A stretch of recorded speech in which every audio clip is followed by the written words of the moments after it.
नमस्कार। कहानी कलश में आपका हार्दिक अभिनंदन है। और आज मैं आपके लिए स्पर्श भाग 2 के जितने भी पाठ हैं, चाहे कविताएं हों या गद्य भाग हों, इनके मैं इस पाठ सार लेकर उपस्थित हुआ हूँ, उसकी समरी लेकर उपस्थित हुआ हूँ। तो आइए सबसे पहले समरी करते हैं, जिससे कि जो आपका 2 मार्च को जो पेपर है हिंदी का बोर्ड का, उसके लिए आपको आसानी हो सके। तो आइए सुनिए सबसे पहले पाठ। सबसे पहले बड़े भाई साहब करते हैं, लेखक प्रेमचंद है। और पाठ सार जो स्मरणीय बिंदु है, किन किन चीज़ों को स्मरण रख सकते हैं कि ये सुनिए। प्रस्तुत कहानी बड़े भाई साहब कथाकार प्रेमचंद द्वारा लिखी गई है। इस कहानी में एक भाई साहब हैं जो हैं तो छोटे ही, लेकिन घर में उनसे छोटा एक और भाई है। उससे उम्र में कुछ साल बड़ा होने के कारण उनसे बड़ी बड़ी अपेक्षाएं की जाती हैं। बड़ा होने के नाते वे खुद भी यही चाहते और कोशिश करते हैं कि वे जो भी करें वह छोटे भाई के लिए एक मिसाल का काम करे। इस आदर्श स्थिति को बनाए रखने के फेर में बड़े भाई साहब का बचपन तिरोहित हो जाता है।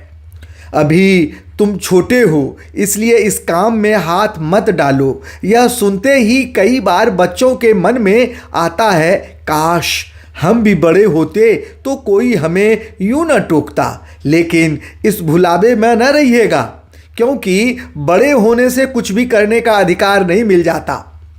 घर के बड़े को कई बार तो उन कामों में शामिल होने से भी अपने आप को रोकना पड़ता है जो उसी उम्र के अन्य लड़के बेधड़क करते रहते हैं। जानते हैं क्यों? क्योंकि वे अपने घर में किसी से बड़े नहीं होते। कहानी में एक बड़े भाई साहब हैं। वे अपने छोटे भाई से 5 साल बड़े हैं। छोटे भाई की आयु 9 साल तो बड़े भाई की आयु 14 साल है। बड़े भाई 9वीं कक्षा में पढ़ते हैं, जबकि छोटा भाई 5वीं कक्षा में पढ़ता है। बड़े भाई साहब छोटे भाई को अपने बड़े होने का एहसास कराते रहते हैं। वे चाहते हैं कि वह बहुत पढ़े लिखे, परंतु छोटे भाई का मन पढ़ाई में कम और खेल में ज़्यादा लगता है। मौका मिलते ही वह हॉस्टल से बाहर निकलकर मैदान में आकर कभी कंकरियां उछालता है तो कभी कागज़ की तितलियां उड़ाता है। लेकिन कमरे में वापस आते ही बड़े भाई साहब का रौद्र रूप देखकर उसके प्राण सूख जाते हैं। देखिए, रौद्र रूप, प्राण सूख जाना, इस तरह के मुहावरे भी हैं। उनकी लताड़ सुनकर उसकी आंखों में आंसू आ जाते हैं। भाई साहब उसे उपदेश देने लगते हैं। वे उपदेश की कला में बहुत निपुण थे। उनके उपदेश सुनकर छोटे भाई की हिम्मत टूट जाती और वह निराश हो जाता। वह फिर से आशावान होकर पढ़ाई करने के लिए टाइम टेबल बनाता, लेकिन खेलों में रुचि होने के कारण वह कभी भी टाइम टेबल के अनुसार पढ़ाई नहीं कर पाता। भाई साहब की इतनी फटकार और घुड़कियां खाकर भी वह खेलों का तिरस्कार नहीं कर पाता। सालाना परीक्षा में छोटा भाई प्रथम आया और बड़े भाई साहब स्वभाव से इतने अध्ययनशील होने के बाद भी फेल हो गए। अब वह इतने बड़े भाई से 2 साल ही पीछे रह जाता है। इतना अधिक पढ़कर भी भाई साहब फेल हो जाते हैं और इतना कम पढ़कर भी और मज़े से खेल कर भी वह प्रथम दर्जे में पास हो जाता है। कौन? लेखक। उसे इस बात से अभिमान हो जाता है। अब वह आज़ादी से खेल कूद में शरीक होने लगता है। एक दिन गुल्ली डंडा खेल कर जैसे ही लेखक हॉस्टल पहुंचता है, भाई साहब छोटे भाई पर टूट पड़ते हैं। वे कहते हैं कि प्रथम दर्जा आने पर तुम्हारा दिमाग खराब हो गया है। आदमी कुछ भी कुकर्म करे पर अभिमान न करे। घमंड तो बड़े बड़े का नहीं रहा। केवल इम्तहान पास कर लेने पर घमंड नहीं करना चाहिए। असल चीज़ तो बुद्धि का विकास है। जो कुछ भी पढ़ा हो उसका अभिप्राय भी समझना चाहिए। वे छोटे भाई से कहते हैं कि मेरे फेल होने पर मत जाना। मेरे दर्जे में आओगे तो पढ़ाई करने में दांतों पसीना आ जाएगा, यानी बहुत परिश्रम करना पड़ेगा। लाख फेल हो गया हूँ लेकिन तुमसे बड़ा हूँ, संसार का मुझे तुमसे कहीं ज़्यादा अनुभव है, जो कहता हूँ उसे गिरह बांधिए नहीं तो पछताइएगा। इस तरह से लेखक को उसका भाई, बड़ा भाई समझाता है। लेकिन इतने तिरस्कार पर भी छोटे भाई की पुस्तकों में अरुचि बनी रहती है और खेल कूद में उनकी रुचि लगातार बढ़ती चली जाती है। अगले वर्ष के सालाना इम्तहान में फिर से भाई साहब फेल हो गए और छोटा भाई अव्वल दर्जे में पास हो गया। अब बड़े भाई साहब और छोटे भाई की कक्षा में 1 साल का ही अंतर रहा। छोटा भाई बड़े भाई की उपदेश माला, फटकार और तिरस्कार से इतना भयभीत हो चुका था कि उसके मन में यह कुटिल भावना आई कि भाई साहब 1 साल फेल हो जाएं तो दोनों एक ही दर्जे में हो जाएंगे। ये छोटे भाई यानी लेखक के मन में ये बात आई, लेकिन वो कुछ देर के लिए आई, फिर भी वे उसकी फजीहत नहीं कर पाएंगे। लेकिन फिर उसने सोचा कि वे उसके हित के लिए ही तो उन्हें डांटते हैं, शायद उनको उनके उपदेशों का ही ये असर है कि वह इतने अच्छे नंबरों से पास हो जाता है। तब उसने अपनी कुटिल भावना को बलपूर्वक मन से निकाल दिया। फिर भी छोटे भाई को अपने ऊपर अहंकार हो जाता है। वह बड़े भाई की सहिष्णुता का अनुचित लाभ उठाने लगता है। वह पढ़ाई में कम ध्यान देने लगता है और स्वच्छंद होकर बच्चों के साथ पतंग उड़ाने, खेलने में समय बिताने लगता है। एक दिन बड़े भाई साहब उसे लड़कों के साथ गली में पतंग लूटते हुए देख लेते हैं। गली में नहीं बल्कि कहिए एक पार्क है, ग्राउंड है, और गुस्से से बोलते हैं कि इन बाजारी लौंडों के साथ धेले के कनकौवे के लिए दौड़ते तुम्हें शर्म नहीं आती? कनकौवे यानी पतंग। फिर वे उसे तरह तरह के तर्कों द्वारा समझाते हैं। वे कहते हैं कि तुम्हें अपने मन से यह अहंकार निकाल देना चाहिए कि वह उनसे महज 1 दर्जा नीचे है, क्योंकि 5 साल बड़ा होने के कारण उनको जो दुनिया व ज़िंदगी का तजुर्बा है वह उसकी बराबरी नहीं कर सकता। वे उसे अपनी अम्मा यानी अपनी माँ, दादा का तथा हेडमास्टर साहब की बूढ़ी माँ का उदाहरण देकर भी समझाते हैं। तरह तरह से बड़े भाई समझाते हैं और उन्हें यह एहसास कराते हैं कि जो तुम बड़े हो, जो तुम इस तरह से कर रहे हो वह तुम्हें नहीं करना चाहिए। अंततः छोटा भाई उनकी बातों के आगे नतमस्तक हो जाता है और उसके मन में बड़े भाई के लिए श्रद्धा का भाव जागृत हो उठता है। बड़े भाई उसको गले लगाते हुए कहते हैं कि वे उसे कनकौवे उड़ाने को मना नहीं करते। मन तो उनका भी कनकौवे उड़ाने को ललचता है, लेकिन वे उड़ाते नहीं हैं, क्योंकि छोटे भाई को सही राह पर ले जाने के लिए खुद को बेराह होने से रोककर वे छोटे भाई के प्रति अपना कर्तव्य निभा सकते हैं। संयोग से उसी वक्त भाई साहब ने एक कटकर जा रहे कनकौवे की लटक रही डोर को उछलकर पकड़ा और बेतहाशा हॉस्टल की तरफ दौड़ लगा दी और पीछे पीछे छोटा भाई भी दौड़ पड़ा। ये कहानी बड़े भाई साहब की कहानी का लबोलुआब है, ये सार है। और अब मैं दूसरी कहानी पर लेकर, जब दूसरे पार्ट पर लेकर चलता हूँ, डायरी का एक पन्ना। और लेखक कौन है? लेखक है सीताराम सेकसरिया। स्मरणीय बंधु, किन किन बिंदुओं को इसमें याद रख सकते हैं, किस किस तरह के प्रश्न पूछे जा सकते हैं, ध्यान रखिए। मैं चाहता हूं कि पहले मैं आपको एक एक पाठ का सार में बता दूं, फिर उसके प्रश्नोत्तर अगले वीडियो में लेकर आऊंगा मैं, या इसी में कोशिश करूंगा। लेकिन इतना तो अभी हम करते हैं कि सार एक बार सुन लेंगे तो आप प्रश्नों के उत्तर देने में समर्थ होंगे, सक्षम होंगे। करा इस पाठ में लेखक की डायरी का 26 जनवरी 1931 का लेखा जोखा है। नेताजी सुभाष चंद्र बोस और स्वयं लेखक सहित कलकत्ता के लोगों ने देश का दूसरा स्वतंत्रता दिवस बहुत जोश खरोश से मनाया। स्वतंत्रता दिवस 26 जनवरी 1931 को लाहौर अधिवेशन में कांग्रेस ने यह प्रतिज्ञा ली थी कि आज से हम स्वतंत्र नागरिक की तरह व्यवहार करेंगे और आज से हम स्वतंत्र हैं। वही स्वतंत्रता दिवस आप समझ सकते हैं कि उसी 26 जनवरी को के ऐतिहासिक महत्व को समझते हुए स्वतंत्र भारत में जब हम स्वतंत्र स्वतंत्र हो गए तो 26 जनवरी को ही हमारा संविधान लागू किया गया, जिससे कि उस ऐतिहासिक दिन को हम याद रख सकें। इसलिए 26 जनवरी हम गणतंत्र दिवस मनाते हैं। कह कि बंगाल के लोगों ने इसमें भाग लेने के लिए बहुत तैयारियां की। मकानों का राष्ट्रीय झंडे फहराए गए, मकानों पर उत्साह व नवीनता के साथ हर स्थान की सजावट की गई।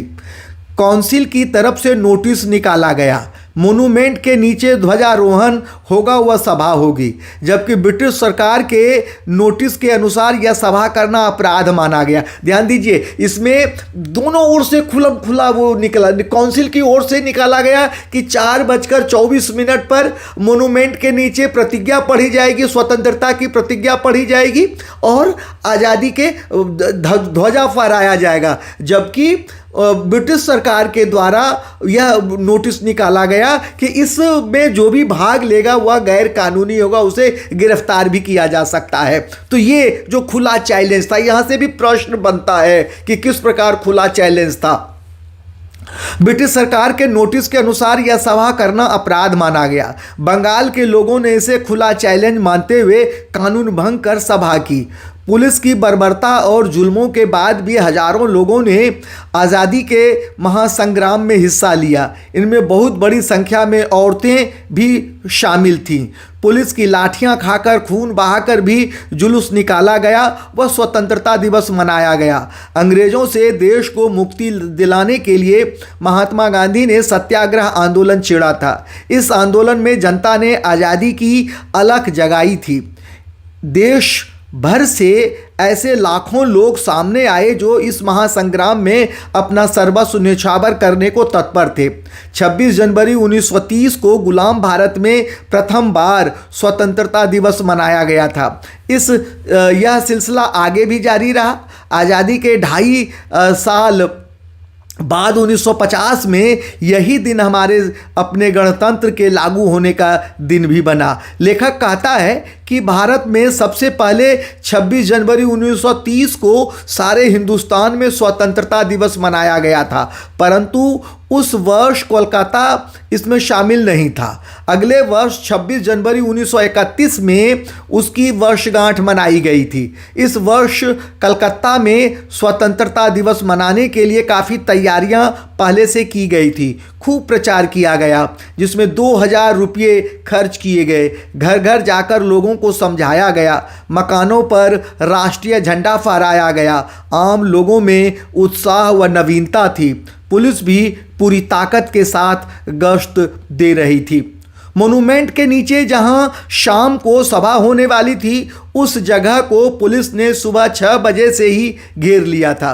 कई स्थानों पर सुबह ही झंडा फहराया गया। पुलिस ने कई लोगों को मारा, पीटा या हटा दिया। काफ़ी मारपीट होने से कई लोगों के सिर फट गए। लड़कियों ने भी जुलूस निकाला, उनमें से कई को गिरफ्तार कर लिया गया। 11 बजे मारवाड़ी बालिका विद्यालय में झंडोत्सव मनाया गया। स्त्री समाज ने भी जगह जगह से जुलूस निकाले।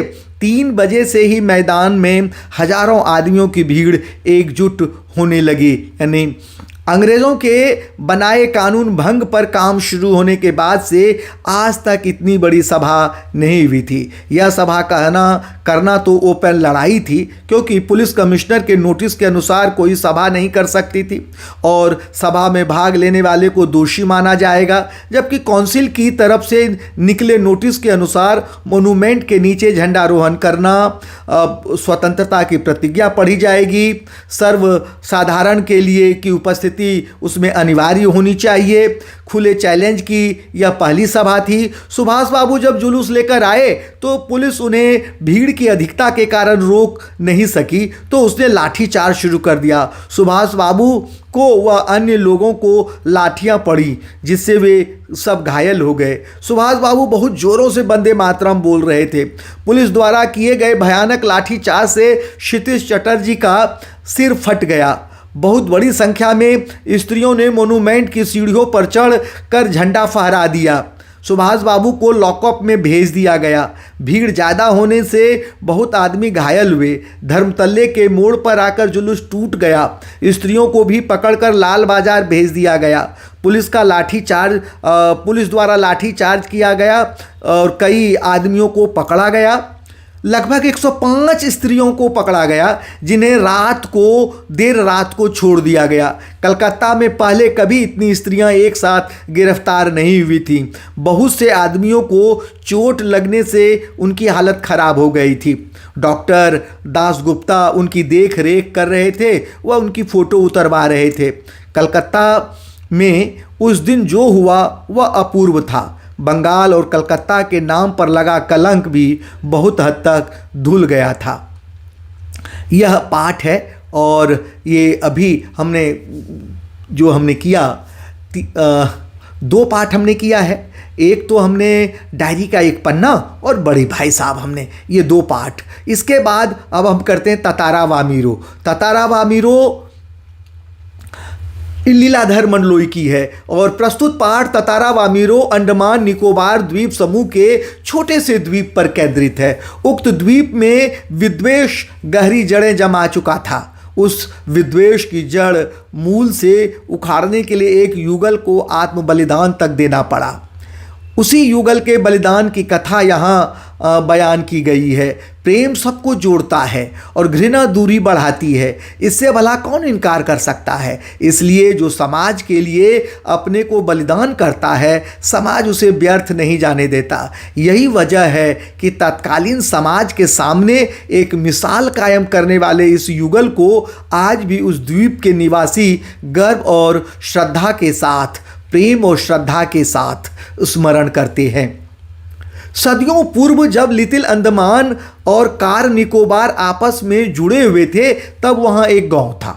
उस गांव में एक सुंदर, शक्तिशाली और परोपकारी दयालु स्वभाव का युवक रहा करता था। उसका नाम था ततारा।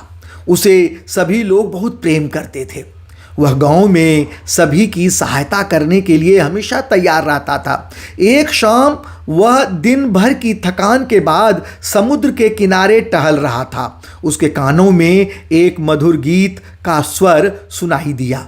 वह गाने की दिशा में सुध-बुध खोते हुए आगे बढ़ा। वहाँ उसने लहरों के किनारे एक युवती को देखा जो गीत गा रही थी। वह उसे देखकर एवं उसका गीत सुनकर बहुत प्रभावित हुआ। दोनों में परिचय हुआ। उसे पता चला वह लड़की पास के किसी दूसरे गांव की थी। उसका नाम वामीरो था। धीरे धीरे वे दोनों प्रतिदिन एक दूसरे से मिलने लगे। उनके मिलने की खबर धीरे धीरे गांव में फैल गई। एक दिन जब वे दोनों मेले में पहुंचे, तब उन्हें ग्रामीणों द्वारा मिलते हुए देख लिया गया। उस गांव की परंपरा के अनुसार किसी युवती का दूसरे गांव के युवक के साथ यह संबंध परंपरा के विरुद्ध था। उनका विवाह नहीं हो सकता था। यह विरोध देखकर ततारा को क्रोध आ गया। वह द्वीप के इस ओर था और वामीरो द्वीप के दूसरी ओर। गुस्से में आकर युवक ने अपनी शक्ति युक्त तलवार जमीन में गाड़ दी, जो धीरे धीरे उस द्वीप को 2 भागों में बांटती चली गई। ततारा गड्ढे में धंसता चला गया। अंत में ततारा का क्या हुआ, कहाँ चला गया, कुछ पता नहीं और वामीरो भी वह विक्षिप्त हो गई। अंत में दोनों की मृत्यु हो गई। इस प्रकार 2 प्रेमियों के बलिदान द्वारा उस द्वीप की परंपरा में परिवर्तन आया। अब संपूर्ण निकोबारी द्वीप में किसी भी गांव अथवा स्थान के युवक युवती से विवाह करने की नई परंपरा की शुरुआत हो गई है। ततारा वामीरो की त्यागमयी मृत्यु शायद इसी सुखद परिवर्तन के लिए थी। ये ततारा वामीरो की कथा थी संक्षिप्त में। अब हम चौथे पाठ की ओर चलते हैं। चौथा पाठ है तीसरी कसम के शिल्पकार शैलेंद्र और लेखक हैं प्रहलाद अग्रवाल। स्मरणीय बिंदु क्या क्या है, किन किन चीज़ों को हम याद रख सकते हैं, जिसके आधार पर हम प्रश्नों के उत्तर दे सकते हैं। तो स्मरणीय बिंदु इस प्रकार है। साल के किसी महीने का शायद ही कोई शुक्रवार ऐसा जाता हो जब कोई न कोई हिंदी फिल्म सिनेमा के पर्दे पर न पहुंचती हो। इनमें से कुछ सफल रहती हैं, कुछ असफल, कुछ दर्शकों को कुछ अरसे तक याद रह जाती हैं और कुछ को वह सिनेमाघर से बाहर निकलते ही भूल जाते हैं। लेकिन जब कोई फिल्मकार किसी साहित्यिक कृति को पूरी लगन और ईमानदारी से पर्दे पर उतारता है तो उसकी फिल्म न केवल यादगार बन जाती है बल्कि लोगों का मनोरंजन करने के साथ ही उन्हें कोई बेहतर संदेश देने में भी कामयाब रहती है। एक गीतकार के रूप में कई दशकों तक फिल्म क्षेत्र से जुड़े रहे कवि और गीतकार शैलेंद्र ने जब फणीश्वर नाथ रेणु की अमर कृति तीसरी कसम उर्फ मारे गए गुलफाम को सिने पर्दे पर उतारा तो वह मील का पत्थर सिद्ध हुई। आज भी उसकी गणना हिंदी की कुछ अमर फिल्मों में की जाती है। इस फिल्म ने न केवल अपने गीत, संगीत, कहानी की बदौलत शोहरत पाई बल्कि अपने ज़माने के सबसे बड़े शोमैन राज कपूर ने अपने फिल्मी जीवन की सबसे बेहतरीन अभिनय यानी एक्टिंग करके सबको चमत्कृत कर दिया। फिल्म की हीरोइन वहीदा रहमान ने वैसा ही अभिनय कर दिखाया जैसी उनसे उम्मीद थी। संगम की सफलता के बाद गहन आत्मविश्वास से भरे राज कपूर ने 4 अन्य फिल्में बनाने की घोषणा की थी। 1966 में उन्होंने कवि शैलेंद्र की तीसरी कसम फिल्म में अभिनय किया। इस फिल्म में उनकी यह सर्वोत्कृष्ट भूमिका थी। हालांकि जागते रहो और आग फिल्मों में जो राज कपूर ने अभिनय किया है वह भी बहुत प्रशंसनीय है। लेखक ने यह भी कहा है कि यह फिल्म सेलुलाइड पर लिखी कविता की तरह थी। इस फिल्म के लिए राज कपूर ने शैलेंद्र से केवल 1 रुपया ही अपने पारिश्रमिक के रूप में लिया। उन्होंने एक सच्चे मित्र के रूप में शैलेंद्र को फिल्म की असफलता के खतरों के बारे में भी बताया, लेकिन शैलेंद्र के लिए धन संपत्ति, यश से अधिक आत्मसंतुष्टि थी। इसलिए उन्होंने असफलता के किसी भी खतरे की परवाह न करते हुए फिल्म का निर्माण किया। इस निर्माण में राज कपूर, वहीदा रहमान सरीखे कलाकारों ने काम किया। शंकर जयकिशन जैसे दिग्गज संगीतकार ने इसमें अपना संगीत दिया जो कि फिल्म प्रदर्शित होने से पहले ही लोकप्रिय हो गया। शैलेंद्र पिछले 20 वर्षों से फिल्म इंडस्ट्री में थे, लेकिन उन्होंने अपने वसूलों से को नहीं छोड़ा, उसे समझौता नहीं किया। उन्होंने फणीश्वर नाथ रेणु की मूल कहानी के अनुसार ही अपनी इस साहित्य रचना तीसरी कसम का निर्माण किया। और तीसरी कसम का उनकी जो कहानी थी, मारे गए गुलफाम, ये कहानी का नाम मूल कहानी है जो बाद में फिल्म बनाने में इसकी तीसरी कसम इसे रखा गया था। इसमें उन्होंने अभावों की ज़िंदगी जीने वाले लोगों की सच्चाई को कहानी के रूप में दिखाया है। उन्होंने अपनी फिल्म में लोक तत्व को वरीयता दी है, सच्चाई और आदर्श को रखा है। उन्होंने यथार्थ का चित्रण किया है। ऐसी लाजवाब फिल्म है कि कहिए मत। आप जब कक्षा में तो मैं कई बार बच्चों को उसके छोटे छोटे क्लिप्स दिखाता हूँ जिससे कि वह इस पाठ को समझ सके। तो अगले पाठ की ओर हम चलते हैं। अगला पार्ट क्या है, आगे क्या है, पहले अभी इसको छोटा सा भाग और बचा हुआ है कि राज कपूर ने इस फिल्म में एक खालिस देहाती भुच्च गाड़ीवान हीरामन के पात्र को जीवंत किया। वे इस पात्र के साथ एकाकार हो गए। वहीदा रहमान ने भी हीराबाई पात्र के साथ पूरा न्याय किया। राज कपूर इस फिल्म के साथ ही एशिया के सबसे बड़े शोमैन के रूप में स्थापित हो चुके थे। शैलेंद्र ने जहां अपनी फिल्म में लोक तत्व को महत्व दिया, वहीं हमारी फिल्मों में लोक तत्व का हमेशा अभाव रहता है। इन फिल्मों में जिंदगी की सच्चाई को पर्दे पर नहीं दिखाया जाता, उनमें केवल दुख व पीड़ा को ग्लोरीफाई करके दिखाया जाता है। उनका विभत्स रूप भी कई बार दिखाया जाता है। दर्शकों का भावात्मक शोषण करने के लिए ये फिल्मकार ऐसा करते हैं, जबकि शैलेंद्र ने दुख को सहज और जीवन सापेक्ष उसको दिखाया है। जिंदगी के बिल्कुल सापेक्ष दुख कभी भी ऐसे नहीं आता है जो बहुत ही जार बेजार करके रोना पड़े। जिंदगी के सापेक्ष प्रस्तुत किया। उन्होंने कहा कि व्यथा आदमी को पराजित नहीं करती बल्कि आगे बढ़ने का संदेश देती है। शैलेंद्र ने कभी भी दर्शकों की रुचि की आड़ लेकर उथलेपन को नहीं थोपा। वे एक शांत नदी के प्रवाह व समुद्र की गहराई वाले व्यक्ति थे। तीसरी का, और यही बात उनके गीतों में भी दिखाई देती है। तीसरी कसम जैसी फिल्म शैलेंद्र जैसा एक सच्चा कवि हृदय ही बना सकता था, लेकिन इतना सब कुछ होने पर भी फिल्म नहीं चली। इस सार्थक व उद्देश्यपरक फिल्म के लिए बड़ी मुश्किल से वितरक मिले, क्योंकि इसमें आर्थिक लाभ की संभावना बहुत कम थी और यह व्यावसायिकता के गुणों से रहित संवेदनशील फिल्म थी। फिर भी यह एक यादगार फिल्म रही। इसे कई अवार्ड भी मिले और इसे बनाने से एक सत्य यह भी पता चला कि हिंदी फिल्म जगत में सार्थक व उद्देश्यपूर्ण फिल्म बनाना कितना कठिन और जोखिम भरा होता है। इस प्रकार ये कह सकते हैं कि उस समय अपने समय से काफ़ी आगे की फिल्म थी, जिसके कारण नहीं चली। हालांकि अब हिंदी समाज जो है, फिल्म देखने वाले जो लोग हैं, थोड़े प्रयोगशील हुए हैं, तरह तरह की फिल्में देखने लगे हैं। 5वां पाठ है अब कहाँ दूसरों के दुख से दुखी होने वाले, और लेखक हैं निदा फाजली। आइए इसके सार को सुनते हैं। स्मरणीय बिंदु क्या क्या है? स्मरणीय बिंदु इस प्रकार है कि प्रस्तुत पाठ जहाँ अब कहाँ दूसरों के दुख से दुखी होने वाले निदा फाजली द्वारा लिखित है। इसमें दर्शाया गया है कि आज ऐसे लोग कहाँ हैं जो दूसरों के दुख से दुखी होते हैं, द्रवित होते हों। ईश्वर ने इस धरती को सभी जीवधारियों के लिए बनाया है, जिन्हें खुद उसी ने जन्म दिया, लेकिन मनुष्य जो कि ईश्वर की उत्कृष्ट कृति है, वे धीरे धीरे पूरी धरती को अपनी संपत्ति बना लिया और अन्य जीवधारियों को दरबदर कर दिया। इतना ही नहीं, मनुष्य तो अपनी जात को भी बेदखल करने से जरा भी परहेज नहीं करता। उसे किसी के सुख दुख की परवाह नहीं, उसे केवल अपने सुख की चिंता है।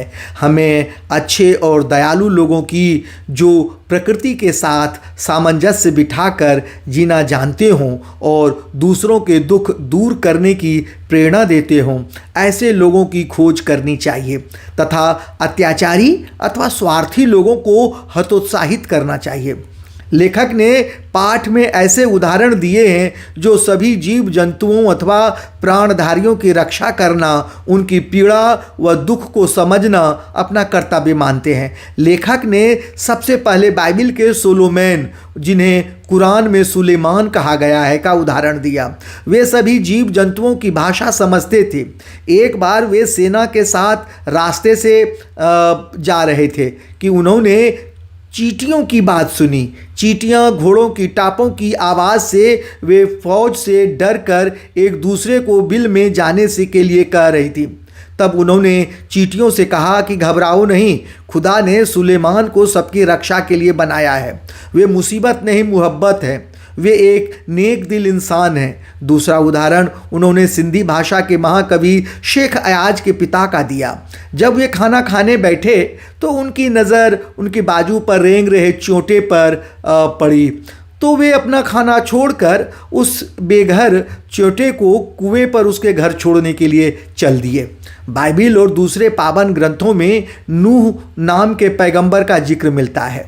उन्होंने घायल कुत्ते को दुत्कारा था, परंतु कुत्ते ने कहा कि सबको बनाने वाला तो एक ही है। नूह उसकी बात सुनकर दुखी होकर मुद्दत तक रोते रहे। महाभारत में युधिष्ठिर का साथ भी अंत तक कुत्ते ने ही निभाया था। हम सभी आप जानते हैं कि युधिष्ठिर पांडव द्रौपदी सहित जब स्वर्ग की ओर निकले तो उनके शुरू से जहाँ से उन्होंने यात्रा प्रारंभ की थी, वहीं से उनके साथ युधिष्ठिर के साथ एक कुत्ता भी साथ चलता रहा और कहा जाता है वह कुत्ता कोई और नहीं, धर्मराज था। लेखक कहता है कि पहले पूरा संसार एक परिवार के समान था, परंतु अब टुकड़ों में बंटकर एक दूसरे से दूर हो चुका है। पहले बड़े बड़े आंगनों में सब मिलजुल कर रहते थे, पर अब छोटे छोटे डिब्बों जैसे घरों में जीवन सिमटना शुरू हो गया है। ये धरती किसी एक की नहीं है, बल्कि पंछी, मानव, पशु, नदी, पर्वत, समंदर आदि की भी इसमें बराबर की हिस्सेदारी है। लेकिन मानव जाति ने अपनी बुद्धि से इसमें दीवार खड़ी कर दी है। बढ़ती हुई आबादी, प्रदूषण, हथियारों के कारण वातावरण में बहुत अधिक बदलाव हो गया है। अधिक गर्मी, बेवक्त की बरसातें, जलजले, सैलाब, तूफान और नित नए रोग मानव और प्रकृति के इसी असंतुलन का ही परिणाम है। लेखक के अनुसार उनकी माँ बहुत दयालु थी। वे कहती थीं कि फूल पत्ते नहीं तोड़ने चाहिए, दरिया को सलाम करना चाहिए, कबूतरों को नहीं सताना चाहिए, मुर्गे को परेशान नहीं करना चाहिए। लेखक के ग्वालियर के घर में बने कबूतर के घोंसले में से बिल्ली ने एक अंडा तोड़ दिया था। एक बार की बात है। लेखक ने ये बताया है कि लेखक की माँ ने देखा तो उसे बहुत दुख हुआ। उन्होंने दूसरे अंडे को बचाना चाहा तो वह उनके हाथ से टूट गया, जिसके कारण कबूतर परेशानी में इधर उधर फड़फड़ाने लगे, परेशान होने लगे। उनकी आंखों में दुख देखकर लेखक की माँ की आंखों में आंसू आ गए और लेखक की माँ ने इस गुनाह को खुदा से, ईश्वर से, भगवान से माफ़ कराने के लिए उनकी माँ ने पूरे एक दिन के लिए रोज़ा रखा। आजकल का भी रोज़ा का समय चल रहा है। सिर्फ नमाज पढ़ी और रो रो कर खुदा से माफ़ी मांगी, ईश्वर यानी भगवान से उन्होंने माफ़ी मांगी। लेखक के बम्बई के फ्लैट में कबूतरों ने घोंसला बना रखा था। वहीं पर दूसरा उदाहरण लेखक वो देता है अपनी पत्नी का। पहले तो अपनी माँ का दिया था, फिर अपनी पत्नी का उदाहरण देते हुए बताता है कि लेखक ने बम्बई के फ्लैट में कबूतरों ने घोंसला बना लिया था, लेकिन उनके द्वारा परेशानी होने पर लेखक की पत्नी ने उनके घोंसले पर जाली लगवा दी। इस कारण से दोनों कबूतर रात भर खिड़की से बाहर खामोश और उदास बैठे रहते। लेकिन अब न तो सुलोमैन था जो कबूतरों की भाषा समझकर उनका दुख दूर कर सके, न ही लेखक की माँ है जो उनके दुख में प्रार्थना करती रहे। अर्थात समय के साथ लोगों की भावनाओं में भी बहुत कुछ अंतर आ गया। अंत में लेखक कहता है कि हमें नदी व सूरज की तरह दूसरों की भलाई के कार्य करने चाहिए, तभी संसार के सभी जीव सुखी व प्रसन्न होंगे। अगला पाठ जो 6ठा अध्याय, पतझड़ में टूटी पत्तियां और गिन्नी का सोना अझेन की देन। पतझड़ में टूटी पत्तियां ये पूरे पाठ का नाम है। उसके अंतर्गत दो छोटे छोटे निबंध हैं। लेखक है रविंद्र केलेकर। स्मरणीय बिंदु क्या क्या है? सबसे पहले गिन्नी का सोना का बताते हैं। रविंद्र केलेकर द्वारा लिखित प्रस्तुत पाठ के अंतर्गत दो लेख गिन्नी का सोना और झेन की देन वर्णित है। प्रस्तुत पाठ के प्रसंग पढ़ने वालों से थोड़ा कहा और बहुत समझने की मांग करता है। ये प्रसंग महज पढ़ने सुनने की नहीं, एक जागरूक और सक्रिय नागरिक बनने की प्रेरणा भी देते हैं, जिनका सारांश इस प्रकार है। सार बिंदु में आपको बताने जा रहा हूँ कि गिन्नी का सोना जीवन में अपने लिए सुख साधन जुटाने वालों से नहीं, बल्कि ऐसे लोगों से परिचित कराता है जो इस जगत को जीने और रहने योग्य बनाए हुए हैं। पाठ के विषय वस्तु के अनुसार शुद्ध सोना अलग है और गिन्नी का सोना अलग। ये तो जानते ही हैं। शुद्ध सोना आज के डेट में हम कह सकते हैं 24 कैरेट का प्योर सोना और गिन्नी का सोना जिसमें हम थोड़ा तांबा मिला देते हैं, 18 कैरेट का सोना हम कह सकते हैं, 22 कैरेट में भी थोड़ा सा मिलावट होता है। तो ये उस तरह की बात यहाँ पर हो रही है। जब गिन्नी का सोना अलग है, जब गिन्नी के सोने में थोड़ा सा तांबा मिलाया हुआ होता है, तब वह ज़्यादा चमकता है और शुद्ध सोने से मजबूत भी होता है। शुद्ध आदर्श भी शुद्ध सोने जैसे ही होते हैं। चंद लोग उनमें व्यावहारिकता का थोड़ा सा तांबा मिला देते हैं और चलाकर दिखाते हैं, तब हम लोग उन्हें प्रैक्टिकल आइडियलिस्ट कहकर उनका बखान करते हैं। व्यवहारवादी लोग हमेशा सजग रहते हैं, लाभ हानि का हिसाब लगाकर ही कदम उठाते हैं। समाज के पास अगर शाश्वत मूल्यों जैसा कुछ है तो वह आदर्शवादी लोगों का ही दिया हुआ है। इसमें लेखक गांधी जी का भी उदाहरण देते हैं कि गांधी जी को भी व्यावहारिक आदर्शवाद चलाने के लिए माना जाता है। लेकिन गांधी जी का जो व्यावहारिक आदर्शवाद है और अन्य से अंतर यही है कि गांधी जी व्यावहारिकता को भी आदर्श की ऊंचाई तक ले जाते थे, जबकि दूसरे जो होते हैं व्यावहारिकता में जैसे मान लीजिए आदर्श को मिला दिया, ये गांधी जी का काम था। और जो दूसरे अन्य जो व्यवहारवादी करते हैं जिनमें व्यवहार ही आगे आगे रहता है, वो आदर्श में व्यावहारिकता को मिला देते हैं। ठीक उसी प्रकार जैसे कोई तांबे में सोना मिलाए और तांबे का मूल्य आगे कर दे, बढ़ा दे, और कोई सोना में तांबा मिलाकर सोने का मूल्य कम कर दे, ठीक वही वाली बात है यहाँ पर। देखिए, जैन की देन अब मैं करवाने जा रहा हूँ। जैन की देन क्या है? जैन देन में एक योग जो है, भारतीय योग इतनी हजार साल पुरानी हमारी ये पद्धति है, स्वस्थ रहने की एक पद्धति है जो पतंजलि के द्वारा ये किया गया था। तो ये एक योग जो है धीरे धीरे जो पूरे विश्व में फैला, वो चीन होते हुए जापान हो गया। तो उसी के बारे में यहाँ पर है कि एक वहाँ पर उसे जापानियों ने अपने हिसाब से उसे ढाला, और जब अपने दिमागी गति को शांत करने के लिए, जैसे हम अनुलोम विलोम करते हैं, उसी तरह से यहाँ पर है झेन की देन। दूसरा प्रसंग है झेन की देन, बौद्ध दर्शन में वर्णित ध्यान की याद दिलाता है, जिसके कारण जापान के लोग आज भी अपनी व्यस्ततम दिनचर्या के बीच कुछ चैन भरे पल पा जाते हैं। पाठ के प्रसंगानुसार जापान में लेखक ने अपने एक मित्र से पूछा, यहाँ के लोगों को कौन सी बीमारियाँ अधिक होती हैं? तब उसने कहा, मानसिक। यहाँ के 80% लोग मनोरुग्ण हैं। हमारे जीवन की रफ्तार बढ़ गई है। यहाँ लोग चलते नहीं बल्कि दौड़ते हैं। वे एक दूसरे से प्रतिस्पर्धा करने लगे हैं, जिस कारण उनमें मानसिक रोग बढ़ गए हैं। एक दिन लेखक एक जापानी मित्र के साथ टी सेरेमनी में गया। वहाँ का वातावरण शांतिपूर्ण था। चाय पीने पर उसे शांति प्राप्त हुई और दिमाग की रफ्तार धीरे धीरे धीमी पड़ती जा रही थी। वह अनुभव करने लगा कि वह अनंत काल में जी रहा है। उसके सामने वर्तमान क्षण था और वह अनंत काल जितना विस्तृत था।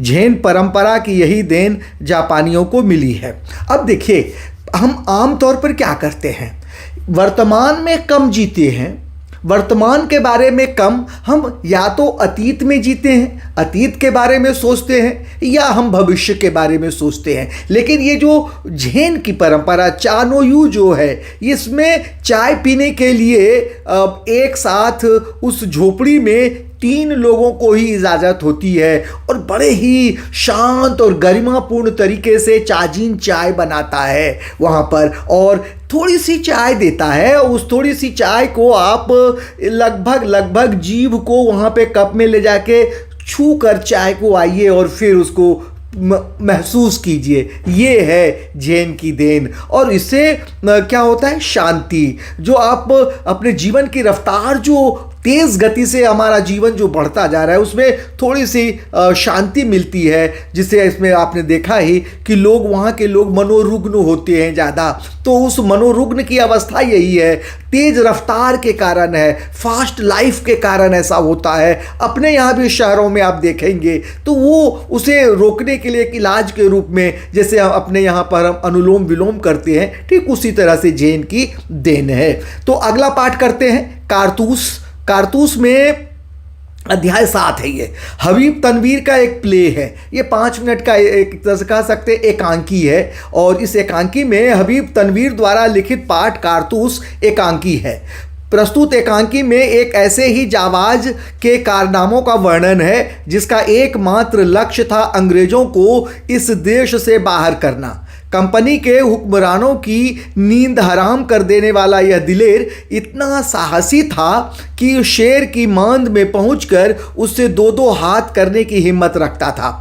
वह कंपनी की बटालियन के खेमे में ही नहीं गया, बल्कि उनके कर्नल पर ऐसा रौब जमाया कि वह भी उसकी वीरता का कायल हो गया। एकांकी के नायक रूप में ब्रिटिश अफसरों के लिए सिरदर्द बना जाबाज योद्धा वजीर अली था। अवध के दरबार में अंग्रेजों का बहुत प्रभाव था।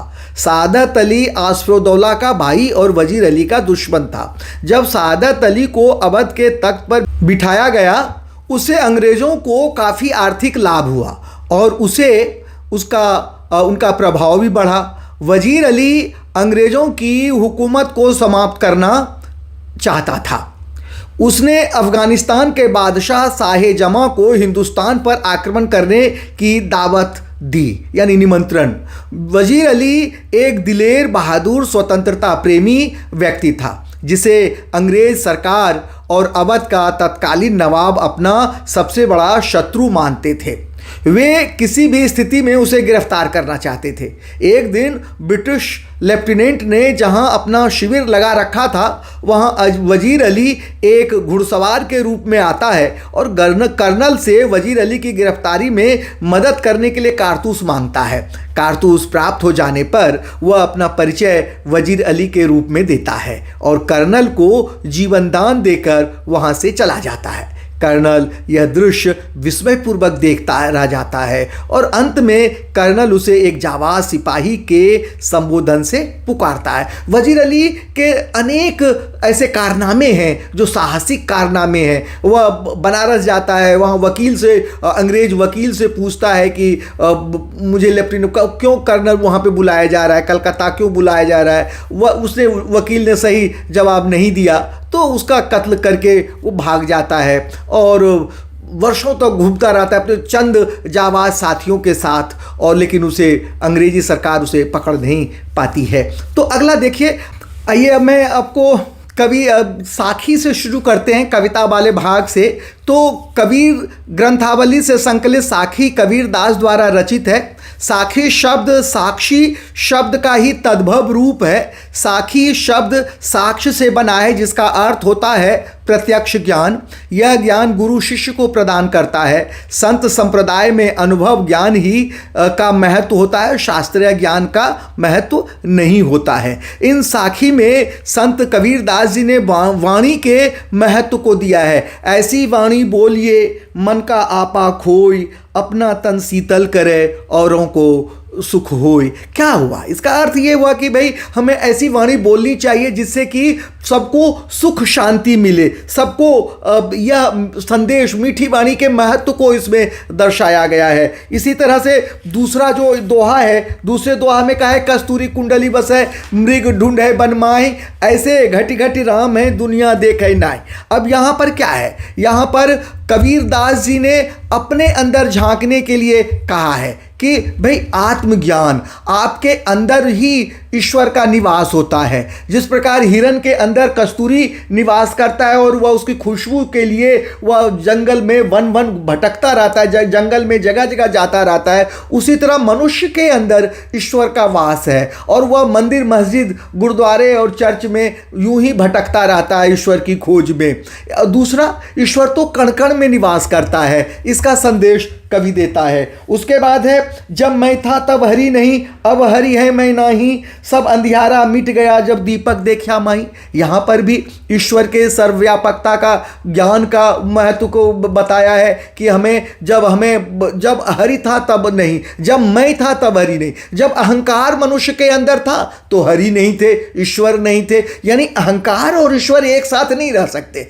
आपके अंदर जब अहंकार है तो ईश्वर की प्राप्ति नहीं होगी, और जब ईश्वर की प्राप्ति नहीं होगी तो आपके अंदर का अहंकार मिट जाएगा। ठीक उसी प्रकार से ज्ञान और अज्ञान दोनों एक साथ नहीं रह सकते। जैसे अंधेरा और प्रकाश एक साथ नहीं रह सकते। प्रकाश आएगा तो अंधेरा भाग जाएगा, उसी तरह से ज्ञान आएगा तो अंधेरा भी भाग जाए, अज्ञानता भी भाग जाएगा। तो यहाँ पर ज्ञान के महत्व को बताया है कवि ने, अहंकार छोड़ने के लिए कहा है। तो उसी तरह अगला क्या है? अगला के सुखिया सब संसार है, खावे अरु सोबे, दुखिया दास कबीर है, जागे अरु रोबे। यहाँ पर कबीर दास जी सिर्फ मौज मस्ती से जीने से उसको मना किया है। कहा कि नहीं, हमें सोचना चाहिए प्रभु के बारे में, ईश्वर के बारे में चिंतनशील होना चाहिए। केवल खाने पीने से ही जीवन नहीं कट जाता है, उन्हें संसार की नश्वरता का भी ज्ञान होना चाहिए। अगला क्या है? कर बिरह भुअंगम तन बसे, मंत्र न लागे कोई,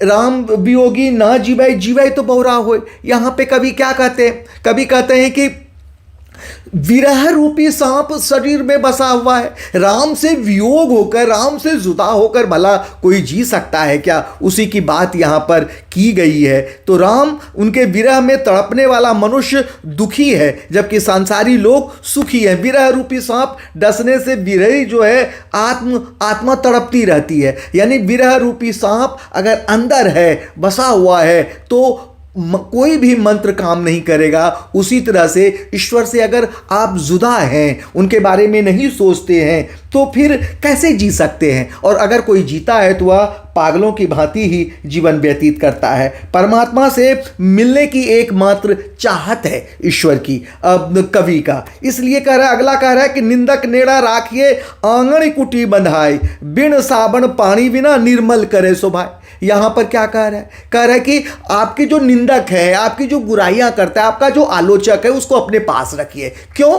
क्योंकि वह बिना साबुन और पानी के ही आपके स्वभाव को निर्मल कर देगा। क्यों? क्योंकि वह आपकी कमियां निकालेगा, और उन कमियों को जब जान जाएंगे आप, तो आप उन कमियों को दूर कर लेंगे और धीरे धीरे आप मुकम्मल इंसान बन जाएंगे। तो उसकी बात हो रही है। उसके बाद कवि कह रहा है कि पोथी पढ़ पढ़ जग मुआ, पंडित भयान कोई, एक आशीर पीब का पढ़े सो पंडित हो। यानी यहाँ पर प्रेम के महत्व को बताया है कि मोटी मोटी किताबें पढ़कर, शास्त्र पढ़कर कोई पंडित नहीं हुआ है। पंडित तो वह होगा जो एक अक्षर प्रेम का पढ़ लेता है, वही पंडित होता है। तो प्रेम के महत्व को बताया है। आगे क्या कह रहे हैं? हम घर जालिया आपना लिया मुराड़ा हाथ, अब घर जालो ताश का जो चले हमारे साथ। यहाँ पे कबीरदास जी क्या कहते हैं? कहते हैं ईश्वर भक्ति में जो जलता है, जो अपने अंदर की बुराइयों को नष्ट कर लेता है, तो उनके अब कबीर कहते हैं कि मैंने तो अपने अंदर की बुराइयों को नष्ट कर लिया है। अब जो अपने अंदर की बुराइयों को नष्ट करना चाहता है, जो हमारे साथ चलना चाहते हैं, अब हम उनके अंदर की बुराइयों को दूर करेंगे। हम ज्ञान रूपी मशाल लेकर निकल पड़े हैं। तो ये कबीरदास के हैं। कबीरदास जी इसमें कहते हैं। अब आगे देखिए, मीरा के पद है। तो मीरा के पद में कबीरदास का हमने ये बता दिया। उसके बाद मीरा के पद है। मीरा के पद में दो पद हैं। कौन कौन से पद हैं? एक तो पद है कि प्रस्तुत पाठ में संकलित पद मीराबाई ग्रंथावली से लिया गया है। कवित्री मीराबाई ने इन दोनों पदों में अपने आराध्य श्री कृष्ण को संबोधित किया है। मीरा अपने आराध्य से मनोहार भी करती हैं, लाड़ भी लड़ाती हैं, और मौका आने पर उलाहना भी देने से नहीं चूकती हैं। उनकी क्षमताओं का गुणगान एवं स्मरण करती हैं, और उन्हें उनके कर्तव्य का को याद भी करवाती हैं। पहले पद में कवित्री मीराबाई क्या कहती हैं? देखिए, श्याम माने पहला पद में ये है कि हरि आप हरो जनरी भीर, हरि आप हरो जनरी भीर, द्रौपदी री लाज राखी आप बढ़ायो चीर, भगत कारण रूप नर हरि धरियो आप शरीर, बूढ़ तो गजराज राख्यो काट कुंजर पीर, दासी मीरा लाल गिरधर हरो मारी भीर। यहाँ पर मीराबाई ने श्री कृष्ण को उनके अतीत में किए कार्यों का स्मरण कराती हैं, और उन्हें कहती हैं कि हे कृष्ण, आपने अतीत में भी ऐसा काम किया है, इसलिए आप हमारे कष्ट को दूर कीजिए। और आपने द्रौपदी की लाज की रक्षा, उनके वस्त्र को बढ़ाकर किया था। आपने भक्त प्रहलाद की रक्षा हिरण्यकश्यपु का वध करके किया था। उसी तरह से आपने गजराज की रक्षा की थी, तो आप हमारी भी रक्षा कीजिए। दूसरे पद में क्या कह रही हैं? श्याम से कहती हैं, कृष्ण से कहती हैं कि आप हमें चाकर के रूप में रख लीजिए, सेविका के रूप में रख लीजिए। श्याम माने चाकर राखो जी, गिरधारी लाला माने चाकर राखो जी, चाकर रहस्यु बाग लगास्यु, नित उठ दर्शन पास्यु, वृंदावनरी कुंज गली में गोविंद लीला गास्यु, चाकरी में दर्शन पास्यु, सुमरन पास्यु खर्ची, भाव भगति जागीरी पास्यु, तीनों बाता सरसी। अब यहाँ पे कह रही हैं दूसरे पद में कि देखिए, अब हमें श्याम मुझे चाकर रख लीजिए, अपनी सेविका रख लीजिए। जब आप मुझे चाकर रख लेंगे तो मैं आपके लिए बाग लगाऊंगी, ऊंचे ऊंचे महल बनाऊंगी और मैं आप रोज उठ के आपके दर्शन करूंगी। उसी तरह से भगवान श्री कृष्ण से वे प्रार्थना करती हैं कि आपके लिए बगीचा लगाना तो उनके लिए एक बहाना है, वे असल में श्री कृष्ण के दर्शन करना चाहती हैं। गोविंद लीला वृंदावन की कुंज गलियों में गोविंद लीला गान करना चाहती हैं और वे कहती हैं कि मुझे भक्ति रूपी भाव का साम्राज्य मेरा बढ़ता चला जाएगा, उनकी भक्ति बढ़ती चली जाएगी। वे कहती हैं आगे, वो एक और है कि मोर मुकुट पीतांबर सोहे गल वैजंती माला, वृंदावन में धेनु चराबे मोहन मुरली वाला। यहाँ पर श्री कृष्ण के रूप सौंदर्य का वर्णन करती है मीराबाई। क्या कहती हैं, मेरे कृष्ण के माथे पर, सर पर मोर के पंख लगे हुए मुकुट हैं, शरीर पर पीतांबर उन्होंने धारण कर रखा है, पीले रंग का वस्त्र धारण कर रखा है, गले में वैजंती फूलों की माला है और वे वृंदावन में गायें चराते हैं और मन को मोह लेने वाले वो तो मुरली वाले हैं, मुरली भी बजाते हैं। ऊंचा ऊंचा महल बनामा बीच बीच राखो बारी, और वो कृष्ण जी के लिए ऊंचे ऊंचे महल बनाना चाहती हैं और बीच बीच में वो उसमें खिड़कियां रखना चाहती हैं। देखिए राजस्थान में बारी का खिड़कियां हैं और जब उत्तर प्रदेश और इस ओर जाएंगे तो बारी का यानी बाग भी होता है, क्यारी जिसको कहते हैं, तो वहां पर बारी। तो बीच बीच राखो बारी, सावरियारा दर्शन पास्यु पहर कुसुम बेसाड़ी, वे श्री कृष्ण का दर्शन पाना चाहती हैं और वो लाल रंग की साड़ी पहनकर श्री कृष्ण का दर्शन करना चाहती हैं। आधी रात प्रभु दर्शन दीजिए जमुना जी रे तीरे, और मीरा रा प्रभु गिरधर रागर हिवड़ो घणो धीरा, कर के वो श्री कृष्ण से आधी रात में यमुना नदी के किनारे मिलना चाहती है, क्योंकि श्री कृष्ण के वियोग में, श्री कृष्ण से अलग होकर उनका मन बहुत बेचैन है। हिवड़ो घड़ो अधीरा, वो बहुत बेचैन है, इसलिए श्री कृष्ण से वो मिलना चाहती हैं। क्यों? क्योंकि मीरा रा प्रभु गिरधर नागर, मीरा के प्रभु तो गिरधर नागर हैं। ठीक है, उसके बाद मैं आपको अगली कविता जो है करवाना चाहता हूं। अगली कविता मनुष्यता है। तो मनुष्यता मैथिली शरण गुप्त द्वारा रचित मनुष्यता कविता में देश हित, परोपकार आदि के बारे में बताया गया है और परोपकार और उदारता को अपनाने की प्रेरणा दी गई है। कविता का सार इस प्रकार है कि मनुष्य जीवन नश्वर है, अतः मनुष्य को मृत्यु से नहीं डरना चाहिए, उसे गौरवपूर्ण जीवन जीना चाहिए और गौरवशाली मृत्यु को अपनाना चाहिए। स्वयं के लिए जीना पशु प्रवृत्ति है और मनुष्यों के लिए जीना मरना मनुष्यता है। संसार में सदा उसी की यशोगाथा गाई जाती है जो सारे संसार में अपनापन देखता है और सबको अपना मानता है। रंतिदेव, दधीची, उशीनर और कवि ने अनेक पौराणिक महापुरुषों का उदाहरण देकर कहा है कि इन लोगों ने भी अपने आप को नष्ट करके परोपकार किया। रंतिदेव नाम के राजा थे जिन्होंने अपने हाथ की थाली जो है, स्वयं कई दिनों के भूखे थे और उन्होंने अपने हाथ की थाली मांगने वाले को एक ब्राह्मण को दे दिया था। दधीची नाम के एक ऋषि थे, उन्होंने जब राक्षस और देवताओं के बीच संग्राम हो रहा था तो वृत्रासुर के रक्षा के वृत्रासुर ने इंद्र को हरा दिया था, तो उसके लिए उन्हें मारने के लिए, उस पर विजय प्राप्त करने के लिए, राक्षसों पर विजय प्राप्त करने के लिए उन्होंने अपनी अस्थि, अपनी हड्डियां उन्हें दान कर दी थी। उशीनर नाम के थे जिन्होंने एक कबूतर की रक्षा के लिए अपने आप को आरे से कटवाकर अपने आप के मांस निकाल कर और उन्हें बाज को दान कर दिया था। कर्ण जो थे, कर्ण ने एक ब्राह्मण को देकर अपने कवच कुंडल दान कर दिया था अपने वचन की रक्षा के लिए, चूँकि वो दान देते थे, अपने दरवाजे पर आए हुए किसी को भी खाली हाथ नहीं भेजते थे। इसलिए उन्होंने उनसे, जब ब्राह्मण ने इंद्र रूप में जब ब्राह्मण उनके दरवाजे पर गए मांगने के लिए, दरवाजे मीन्स की जब वो गंगा स्नान कर बाहर निकल रहे थे, सूर्य की पूजा करने के बाद जब वो पलट कर जाने लगे, तो उसी समय इंद्र जो है ब्राह्मण रूप में कर्ण के पास चला गया और कहा कि कर्ण, मैं तुमसे कवच और कुंडल मांगता हूँ। कर्ण ने सहर्ष खुशी खुशी उसे दान कर दिया, दे दिया था, यह जानते हुए कि कवच कुंडल के बिना वह मारा जा सकता है, लेकिन उसने अपने प्राणों की जरा भी परवाह नहीं की और उन्होंने दान कर दिया। उसके बारे में बताया है, कह रहा है कि आदि महान आत्माओं ने संसार में के हित में बढ़ चढ़कर त्याग किया, अतः मनुष्य को चाहिए कि वह उनसे प्रेरणा पाकर इस नश्वर शरीर का मोह न करे। वह मन में सहानुभूति, दया, उदारता और परोपकार को स्थान दे। कभी मनुष्यता को प्रेरणा देता हुआ कहता है कि कभी धन और सुरक्षा का गुमान नहीं करना चाहिए। इस संसार में कोई अनाथ नहीं है, सब पर परमात्मा का हाथ है। भाग्यहीन नर वह है जो अधीर होकर हाय हाय करता है। इस अनंत आकाश में असंख्य देव तुम्हारी सहायता करने को तैयार हैं, परंतु सब मनुष्यों को चाहिए कि परस्पर सहायता से आगे बढ़े। वे सभी मनुष्यों को अपना बंधु माने।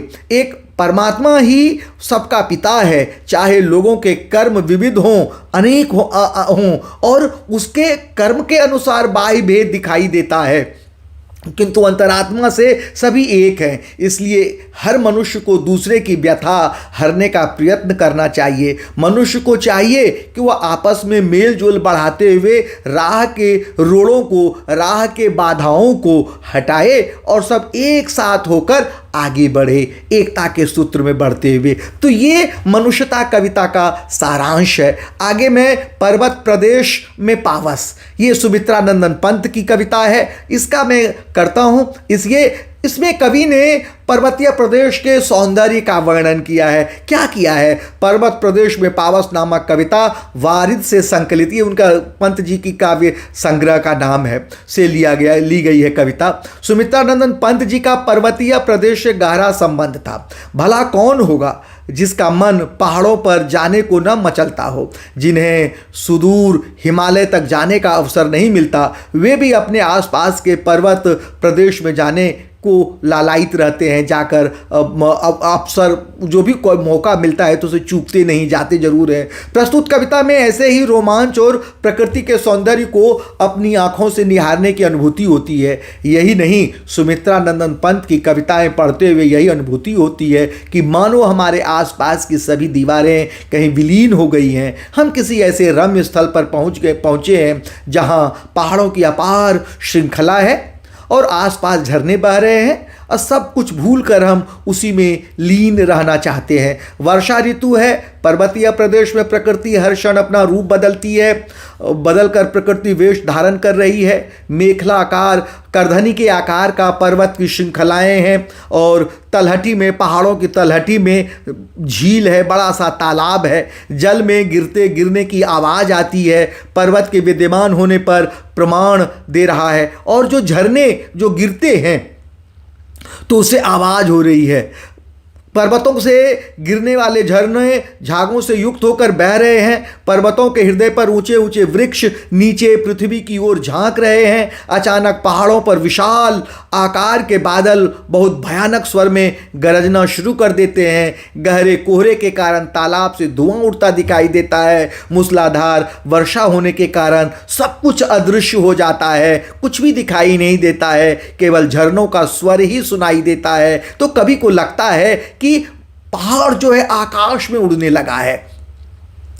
और इस प्रकार से उन्होंने सिर्फ पर्वतीय प्रदेश में वर्षा ऋतु का वर्णन किया है। तो अगली कविता जो मैं लेकर आ रहा हूं, अगली कविता है तोप। तोप कविता छोटी सी कविता है और इसमें तोप प्रतीक रूप में है। तोप इसमें प्रतीक रूप में यह है कि शक्ति जो है कितना ही क्रूर क्यों न हो, उसका अंत एक न एक दिन अवश्य होता है। ये संदेश ये कविता देती है। प्रस्तुत कविता पाठ में कवि वीरेंद्र डंगवाल ने दो प्रतीकों का चित्रण किया है। पाठ हमें यह स्मरण कराता है कि कभी ईस्ट इंडिया कंपनी भारत में व्यापार करने के इरादे से आई थी।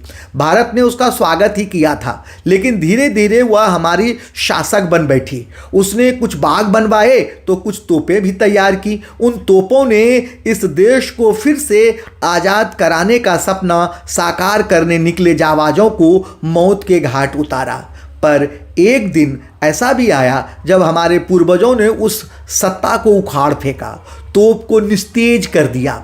फिर भी हमें इन प्रतीकों के बहाने यह याद रखना होगा कि भविष्य में कोई भी ऐसी कंपनी या कोई ऐसा काम पांव न जमाने पाए जिसके इरादे नेक न हों। यहाँ फिर से वही तांडव न मचे जिसके घाव अभी तक हमारे दिलों में हरे हैं। भले ही अंत में उनकी तोप भी उसी काम क्यों न आए जिस काम में इस पाठ में तोप आई है। तोप अंत में क्या आती है? अंत में तोप में पर बच्चे बैठकर खेलते हैं, घुड़सवारी करते हैं, और गोरैयाँ जो है कभी कभी तोप के नालों में घुसकर अपना चुहलबाजी करती हैं, गपशप करती हैं गोरैयाँ। तो ये तो मैंने आपसे कहा ना कि तोप प्रतीक है, बाघ जो है वह सौंदर्य का प्रतीक है, और तोप जो है वह क्रूर सत्ता का प्रतीक है, ताकत का प्रतीक है। और किस प्रकार से कोई क्रूर कितना भी हो उसका अंत हो जाता है, तो तोप का भी धमक जो है, तोप को भी शक्ति जो है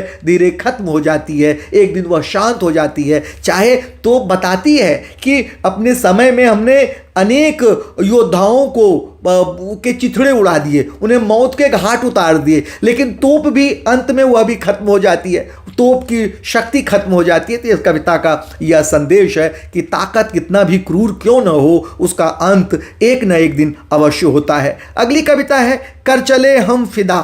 ये कैफी आजमी की कविता है, और इस कविता में कवि ने कहा सैनिकों के बलिदान के गौरव गाथा, बलिदान को का गौरव गान किया है।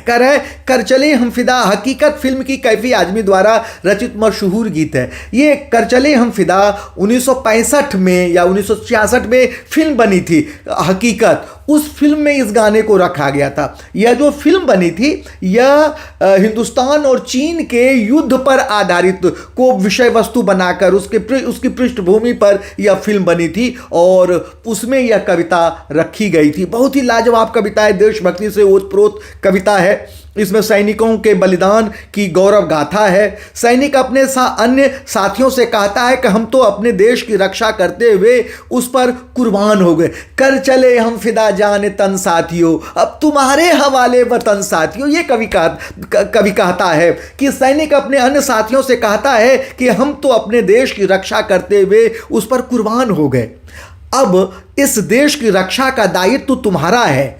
हमने आखिरी सांस तक हिमालय का सिर झुकने नहीं दिया। देश के लिए बलिदान होने का अवसर रोज रोज नहीं आता है। यह सौभाग्य की बात है कि आज देश की धरती की रक्षा के लिए शत्रुओं का लहू बहाना है। कुर्बानियों की जो राह हमने बनाई है वह आगे भी बनी रहे, इसके लिए तुम स्वयं को तैयार रखना। आज आर पार की लड़ाई का समय है, तुम बलिदान देने को तैयार रहना। साथियों, तुम अपने खून से धरती पर लकीर खींच दो कि लकीर के पार कोई भी रावण, शत्रु रूपी रावण आने न पाए, और देश रूपी सीता का दामन अपवित्र न करने पाए। यदि कोई हाथ तुम्हारे विरुद्ध उठे तो उसे काट डालो, किंतु भारत माता रूपी सीता का दामन मैला न होने पाए, क्योंकि तुम ही अब इस देश के लक्ष्मण भी हो और राम भी हो। जिस प्रकार राम और लक्ष्मण ने लंका पर चढ़ाई कर रावण को हराया था और माँ सीता को आज़ाद किया था, ठीक उसी तरह से तुम भी इस देश के राम और लक्ष्मण हो। तुम्हें कोई भी शत्रुओं का कोई भी हाथ इधर अब देश को अपवित्र करने के लिए बढ़े तो तुम उसे काट दो। तुम ही देश रूपी सीता के लिए राम हो, तुम ही लक्ष्मण हो। अब यह देश तुम्हारे हवाले है, इसकी रक्षा करना तुम्हारा कर्तव्य है, तुम्हारा फर्ज है। तो अब अगली कविता जो हम लेकर आ रहे हैं, और ये अंतिम कविता है आत्मत्राण, और इसके कवि जो हैं रविंद्रनाथ ठाकुर। प्रस्तुत कविता आत्मत्राण गुरुदेव रविंद्रनाथ ठाकुर द्वारा लिखित है, जो बांग्ला भाषा में लिखी गई थी। इसका हिंदी अनुवाद हजारी प्रसाद द्विवेदी द्वारा किया गया है। गुरुदेव रविंद्रनाथ ठाकुर प्रभु से निवेदन करते हैं कि हे प्रभु, मुझे संकटों से मत बचाओ, बस उनसे निडर रहने की शक्ति दो, उनसे मैं डरूं नहीं, उसे लड़ने की शक्ति दो। मुझे दुख सहने की शक्ति दो। कोई सहायक न मिले तो मेरा बल न हिले, कम न हो, हानि भी उठानी पड़े तब भी मैं मेरे अंदर जोश और उत्साह बना रहे। मेरी रक्षा चाहे ना करो, किंतु मुझे तैरने की शक्ति जरूर दो। मुझे सांत्वना चाहे न दो, किंतु दुख झेलने की शक्ति अवश्य दो। मैं सुख में भी तुम्हें याद रखूं, बड़े से बड़े दुख में भी तुम पर संशय न करूं। कविवर रविन्द्रनाथ ठाकुर द्वारा रचित आत्मत्राण कविता बांग्ला से हिंदी में रूपांतरित हजारी प्रसाद द्विवेदी जी ने किया है। इस कविता में कवि ईश्वर से प्रार्थना कर रहे हैं कि हे ईश्वर, उन्हें दुख व कष्टों से बचा लो। वे ऐसी प्रार्थना नहीं कर रहे, बल्कि वे चाहते हैं कि उन्हें उन दुखों व कष्टों को झेलने की शक्ति मिले। कष्टों को आने पर वे कभी न डरे, उनका सामना करें। दुख दर्द से भरे उनके मन को सांत्वना मत दो, परंतु हे ईश्वर, उनमें इतना आत्मविश्वास भर दो कि हर दुख का सामना कर उस पर विजय प्राप्त कर सकें। कष्टों में कोई सहायता न मिले, कोई बात नहीं, लेकिन उनका मनोबल व पराक्रम कम नहीं होना चाहिए। हानि होने पर भी उनके मन की शक्ति का क्षय अर्थात नाश नहीं होना चाहिए। आत्मविश्वास से उनका मन प्रत्येक स्थिति में भरा रहे। उनकी प्रभु से यह प्रार्थना नहीं उनको भय से दूर रखे, बल्कि स्वस्थ रखकर इस भवसागर को पार करने की शक्ति दे। कष्टों का भार कम न करे, परंतु निर्भयता दे। सुख के क्षणों में वे प्रभु को एक क्षण न भूले, हर क्षण याद करते रहें। दुख की रात में भी प्रभु के ऊपर उनको संदेह न करे। अब देखिए, ये कविता है और कवि ने अपने तरीके से प्रार्थना की है। तो प्रश्न आ सकता है कि आत्मत्राण कविता में कवि और दूसरे प्रार्थना गीतों में क्या अंतर है। आत्मत्राण कविता भी प्रार्थना गीत है और इसमें और दूसरे में क्या अंतर है, इस तरह से प्रश्न पूछा जा सकता है। तो देखिए, इसमें क्या है कि प्रभु से, ईश्वर से कवि क्या कहता है। कवि कहता है कि वो कवि ये नहीं कहता कि हमें दुखों से बचाओ। कवि दुखों से लड़ने की शक्ति मांगता है, जबकि दूसरे अन्य जो प्रार्थना गीत होते हैं उसमें कहते हैं कि हे प्रभु, कोई भी मुझ पर कभी मुसीबत ना आए, लेकिन यहां मुसीबत से लड़ने की शक्ति मांगता है। तो ये अंतर है। तो यहां पर इस वीडियो में मैंने कोशिश की है कि पूरे स्पर्श के गद्य और पद्य दोनों भागों को ले लें और एक्सप्लेन कर दें, उसके सार को बता दें। इसे आप जब करेंगे तो मुझे तो पूरा विश्वास है कि आप आसानी से आए हुए प्रश्नों को आप आसानी से कर सकते हैं। देखिए, प्रश्न जो पूछे जाएंगे आपसे कौन कौन से पूछे जाएंगे। एक गद्यांश दिया जाएगा, उसमें से 5 नंबर के मल्टीपल चॉइस व वस्तुनिष्ठ प्रश्न दिए जाएंगे। बहुविकल्पीय प्रश्न जिसको कहते हैं, वो आसानी से कर सकते हैं क्योंकि हमने भाव बताया है, उसकी समरी बता दी है। उसी तरह से एक पद्यांश दिया होगा, उस पद्यांश के आधार पर 5 बहुविकल्पीय प्रश्न होंगे, वो भी इससे आसानी से कर सकते हैं। कविता का भाव आपको हमने बताया है। उसी तरह से उसके बाद 2-2 नंबर के 3 प्रश्न होंगे। वैसे तो 4 प्रश्न होंगे, 4 प्रश्न में से कोई भी 3 करना है, वो आसानी से वो इसके माध्यम से उत्तर दे सकते हैं। और पद्य भाग, कविता के भाग में से भी आपको 4 प्रश्न पूछे जाएंगे, उनमें से कोई भी 3 प्रश्न करने हैं, वो भी आसानी से कर सकते हैं। तो मुझे लगता है कि आप शुरू से अंत तक अगर वीडियो देखेंगे तो आपके लिए लाभकारी होगा। और मैं आपको परीक्षा में, बोर्ड की परीक्षा में 98% मैं दावे के साथ कह सकता हूं कि अगर आप वीडियो देखते हैं तो 95 से तो प्लस ही मिलेगा ना, इतना तो तय है कि अगर आपने सही तरीके से लिखा है जैसे हमने बताया है। तो तब तक के लिए मैं आज्ञा चाहता हूं। अगला वीडियो जो मैं लेकर आऊंगा, जल्द ही लेकर आता हूं। इसके साथ ही मैं वो अभी डाल दूंगा जिसमें संचयन के 3 पाठ के समरी होंगे, और उसके बाद एक और वीडियो होगा जिसमें इसके मुख्य 3 हर एक पाठ के प्रश्न और उत्तर होंगे। तब तक के लिए आज्ञा चाहता हूं। बहुत बहुत धन्यवाद। Best of luck.